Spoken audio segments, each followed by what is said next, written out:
friend, what's going on? It's Lisa here, Happy Foods, and I'm going to be making a cauliflower pizza crust.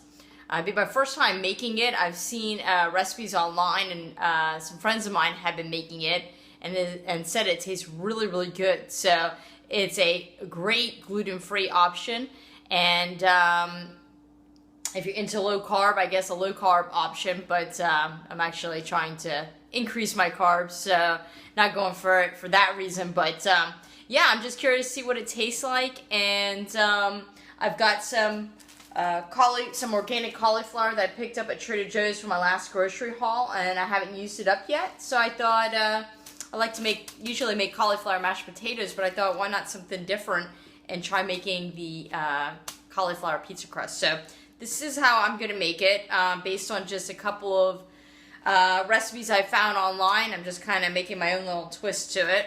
I'm going to do 1 whole head of cauliflower, and I'm going to cut these into florets, and I've got my pressure cooker behind me. I'm going to steam them so I can wring the water out, but we'll get to that in a second. So I've got 1 head of cauliflower. Need the florets out of it. I'm going to put in, for seasoning, I'm going to throw in some Italian seasoning. That would be nice. And a little salt, just to give it a little flavor. I'm going to put in some Parmesan cheese. And I think this is kind of necessary. Same with 1 egg to kind of bind it together, because this is not a typical dough. So I'm just kind of keeping some things that seem to be very repetitive from recipe to recipe, so obviously it makes it work. So I want it to come out. So I'm putting in a little Parmesan cheese, putting in an egg, and then a lot of recipes I noticed call for like mozzarella and Parmesan, but I thought I would try using some nutritional yeast in it as well. So let me cut up this broccoli and get it steamed up, and then we'll go to the next step. Alright, so I just took the cauliflower out of the pressure cooker, and it's nice and steamed. You can see I just cut it in kind of big florets, and I just steamed it until it was tender, a few minutes. And I noticed a lot of recipe called for kind of ricing it first and then cooking it, I think. I'm not sure, but I think it's just going to kind of fall apart when I do this next step, which is basically to wring the water out, and that's just going to dry it out. Otherwise it's going to be very mushy, and it's not going to be a crispy crust. So I just got a clean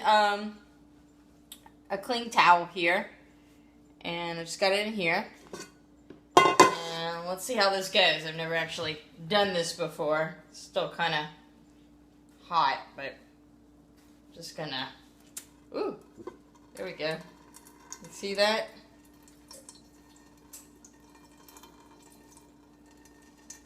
Yeah, good amount of water is coming out of here. I might have to let it cool a minute. I said it's still kind of hot. But, yeah, so I'm just gonna go at it like this and wring out as much water as I can. And I'll show you after I wring this out. I'll put it in a mixing bowl and we'll get everything mixed up. So yeah, it's a good amount of water. You definitely an important step here. So let me finish wringing this out and I'll show you in a second. Man, there is a lot of water that comes out of that. Can you see this? You just keep on wringing and wringing, and yeah, a lot of water comes out of it. So now I just got a nice big bowl here, and I've got my cauliflower in this towel that I am going to dump out. I'll show you.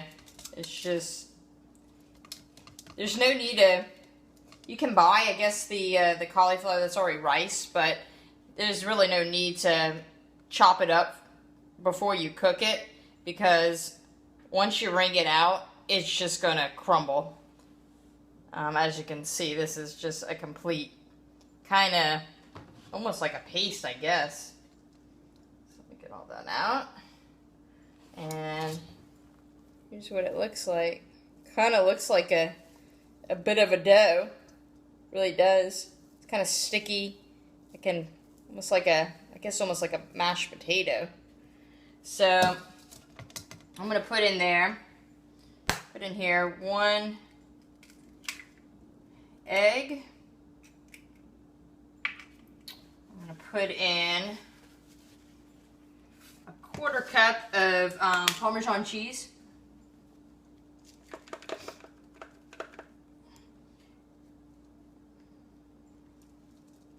And I guess if you wanted to try to make this vegan, you could just use a vegan Parmesan substitute. And probably instead of the egg, you could probably do some kind of, you know, ground flaxseed or something like that. I'm going to put in a 1/4 cup of nutritional yeast. I'm going to put in 1 teaspoon of mixed Italian herbs. You don't even have to put any in, but I think that'll give a nice flavor. And I'm going to put in a 1/2 teaspoon of I'm going to put in 1 teaspoon of salt because I want it to have a good flavor. And grab a spoon here. Here we go. So I'm just going to mix all this together in the bowl. Get everything incorporated. Smells good, I'll tell you that. Smells really good. Got 1 little piece of broccoli that didn't break up. There we go.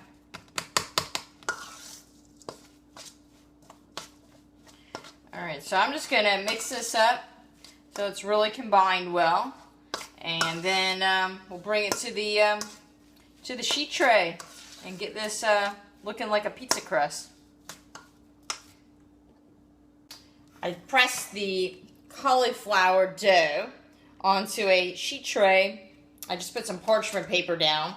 And so this was 1 head of cauliflower. Makes, you know, 1 good sized pizza. I made this very, very thin because I want it to be kind of crispy. So we'll see how that comes out. But I just, with my hands, it pressed down very, very easily. And I just kept on pressing until I got it nice and thin and spread out. And I have the oven on at 400 degrees. And I'm going to bake this first before I add any of the toppings, just to get it a head start. And then basically when I have my toppings, then all I have to do is just kind of warm it up.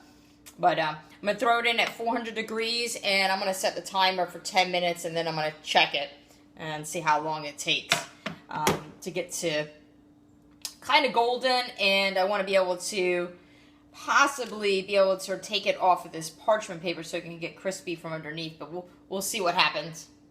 Well, it's been 10 minutes in the oven, and pretty cool. I mean, I can like put the spatula, nothing's stuck to it.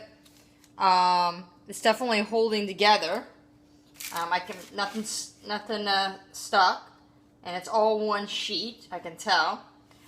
It's not crispy yet at all. So I think what I'm going to do is, I don't want to get too overdone, but I think I'm going to do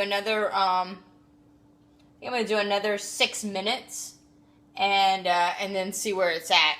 And I think I will let it cool, and I think it'll be probably good to go for the toppings. I just pulled the cauliflower out of the oven after another 6 minutes, and I had it on the parchment paper, and it was firm enough that I just flipped it over onto the sheet tray without the parchment paper. And now the part that's nice and golden that was on the bottom is now on the top, and then the other part will be on the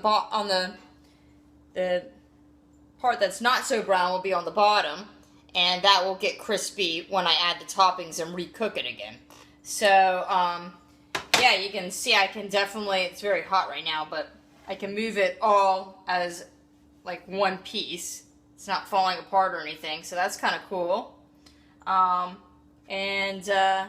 Yeah, so I think this is good to go. It's about 16 minutes.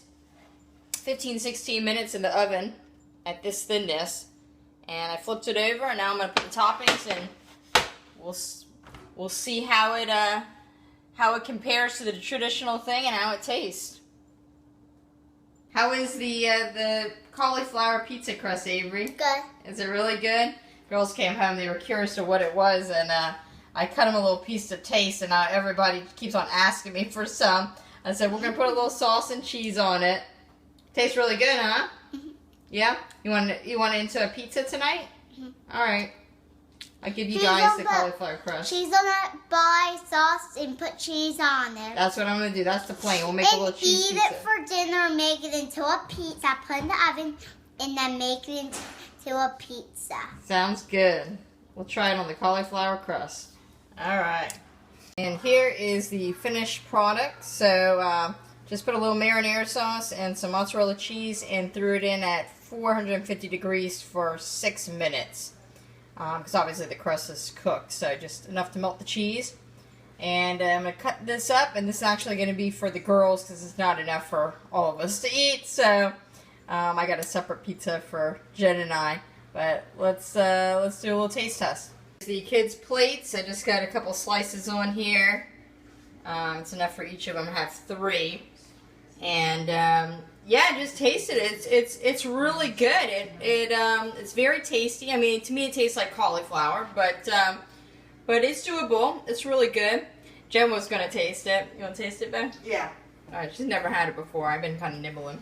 All right. So, give your honest opinion. Cauliflower pizza crust. That's really rather tasty.